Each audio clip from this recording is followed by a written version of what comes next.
Alright. Well, this is not the artifact episode anymore.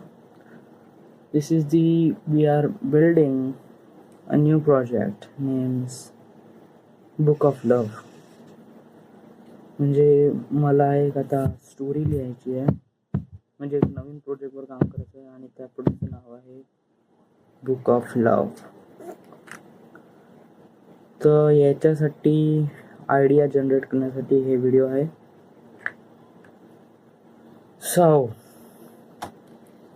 या book of love, तो या कहाणीमध्ये काय आहे, right?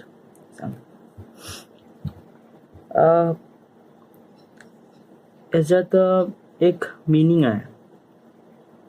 What exactly means love, म्हणजे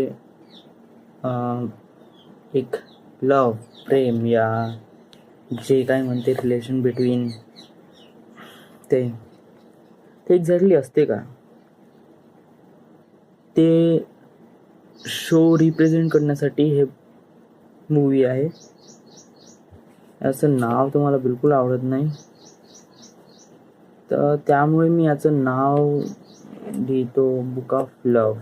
लव्ह, इट्स बीन सो इव. तर फिल्मची सुरुवात कशी आहे, तर याच्यामध्ये मी आता फुल स्टोरी वगैरे सांगू का नाही माहीत नाही, बट मी एक टोटली रिकॅप देतो का कशा प्रकारे आहे.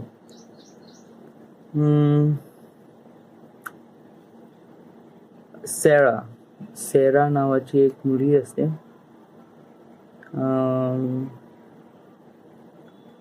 ती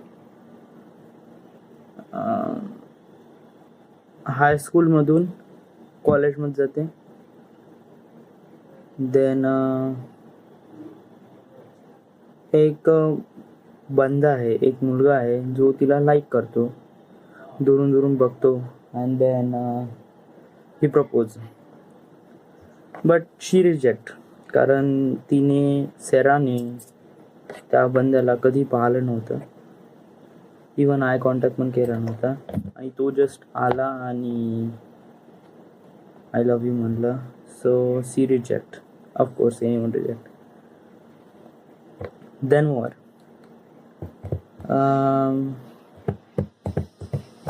Then day after day going, and she is falling with a new guy named Justin. म्हणजे सेरा loves Justin. यांचं रिलेशनशिप होल कॉलेज लाईफ मध्ये चालते. नियर अबाउट 4 वर्ष इंजिनिअरिंग करतात. काही वेळा ब्रेकअप होते, बट नंतर ते जुळून जातात.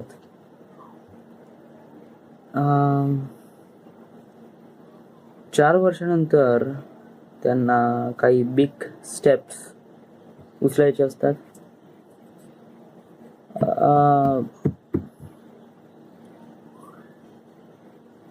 त्यामुळे ते लोक स्प्लिट अप होतात. तर जी सेरा आहे ती पॅरिसमध्ये मूव्ह ऑन होते,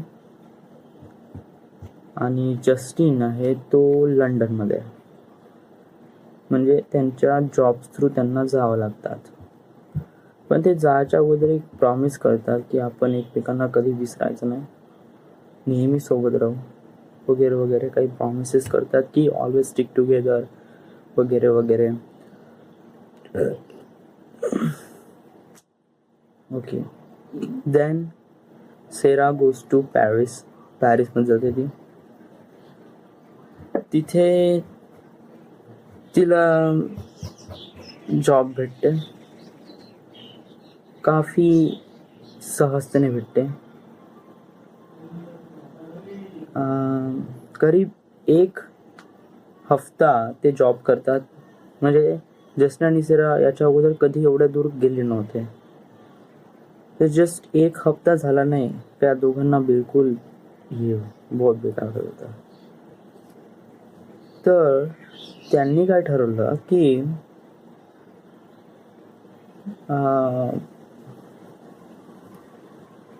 पॅरिसमध्येच मूव ऑन व्हायचं.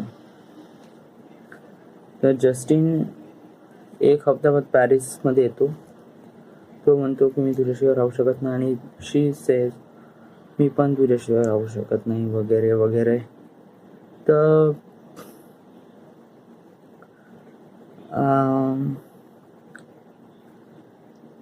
बट तेव्हा काही कॉन्सिक्वेन्सेस घडतात की ज्यामुळे ते एकत्र येऊ शकत नाही.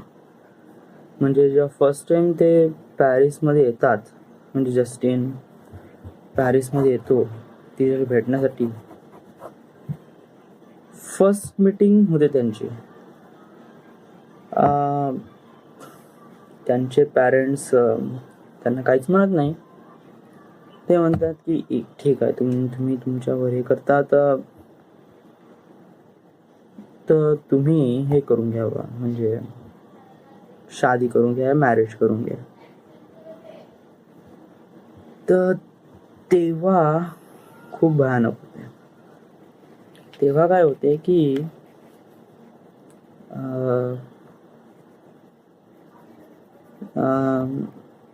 लग्नासाठी आईवडील तर राहायचे होतात. तर नियर अबाउट त्यांची सगाई होते त्या दोघांची.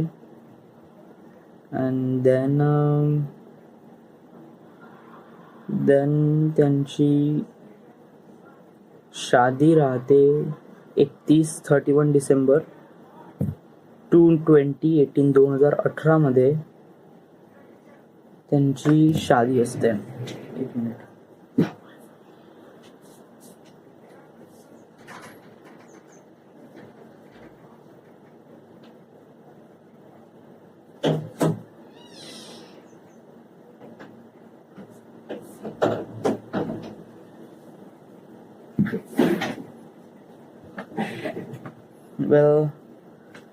ते लोक ठरवतात की त्यांची शादी पॅरिसमध्ये 31 डिसेंबर याने न्यू इयर इव्हच्या वेळेस व्हायला पाहिजे. तर त्या 31 डिसेंबरला काय होतात,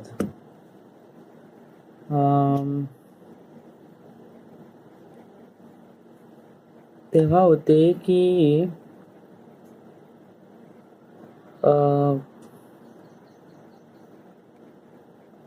तेव्हा 31 डिसेंबर आणि नियर अबाउट एक महिन्यानंतर, म्हणजे 31 नोव्हेंबरला जस्टिन म्हणतो की ओके ठीक आहे, आपण 31 डिसेंबरला शादी करू. बट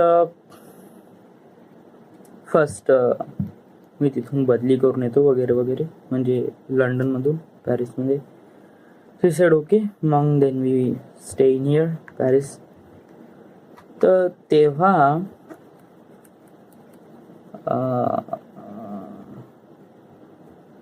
हा बंदा जस्टिन तिथे जातो लंडनमध्ये, पण तो येऊ शकत नव्हता. माहीत नाही, समहाऊ काही कॉन्सिक्वेन्सेस घडतात की त्याचं नेहमी कॅन्सल होते. जेव्हा तो पॅरिसला जातो तेव्हा फ्लाईट डिले होते किंवा फ्लाईट कॅन्सल होते. मोस्ट ऑफ द टाइम असं होते.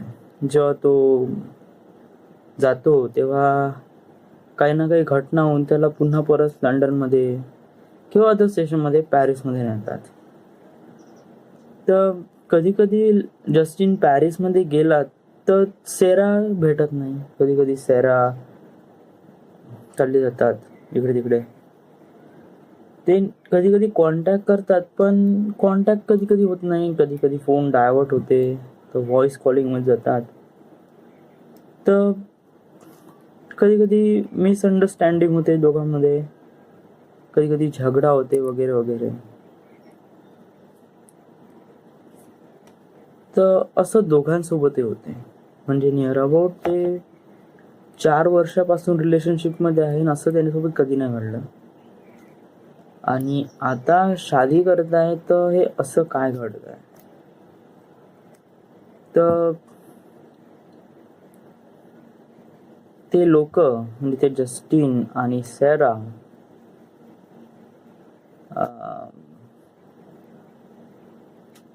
काफी परेशान असतात.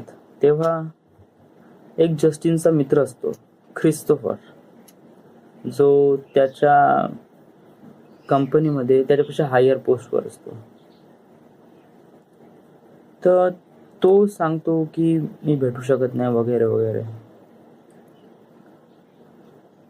काफी प्रयत्न करतो but it doesn't happen. So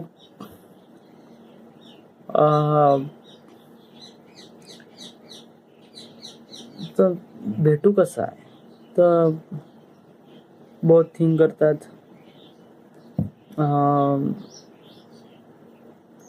काफी मग एक वेळा काय होते की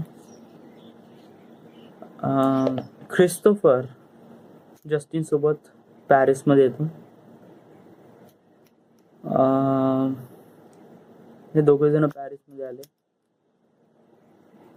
जस्टिन आणि सेरामध्ये काफी मिसअंडरस्टँडिंग होत असते. त्यामुळे ख्रिस्तोफर सेराशी बोलतो की प्लीज तुम्ही या बा, तुमचं पॅचअप करून घेऊ वगैरे वगैरे. म्हणजे आता एवढ्या ऐन वेळेस काऊन तुम्ही सोबत राहता वगैरे वगैरे असं त्यांनी म्हणलं. तर देन शी ॲग्री. देन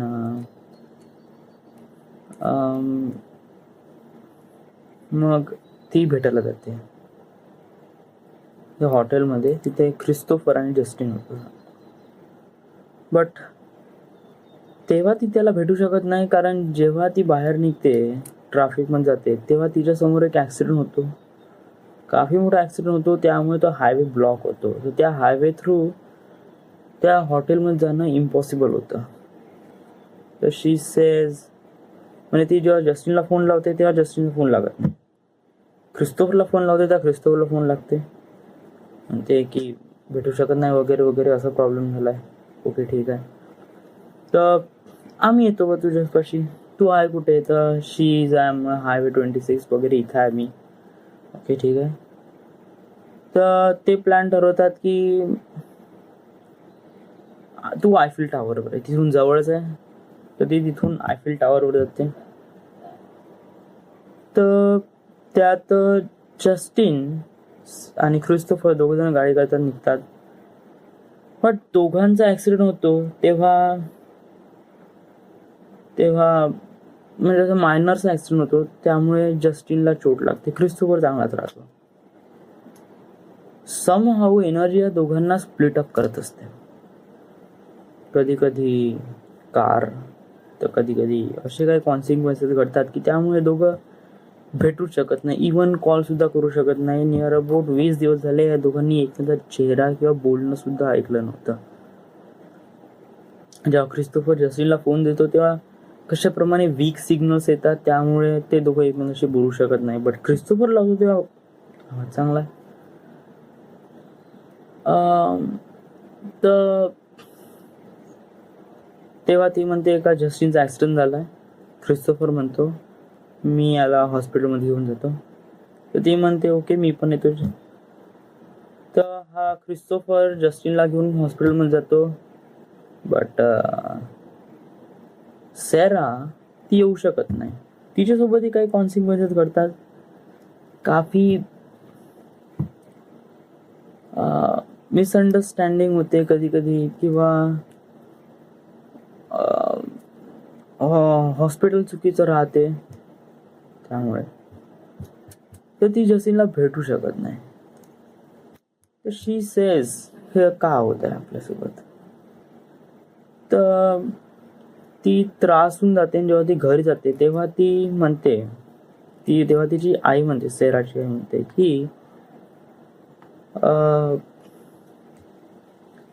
जी जोडी असते ती उपरवाला म्हणजे गॉड बनवतो. जर ती जोडी गॉडनी बनवलं नसन तर ते दोघं एकमेकाशी कधी भेटू शकत नाही. नॉट इवन कॉलिंग, असं काहीतरी सेराची मदर म्हणते. तर ती विश्वास नाही ठेवत. आता अशा 21st सेंचुरीमध्ये अशा गोष्टी कोण विश्वास ठेवतात. But that mother is true. हो.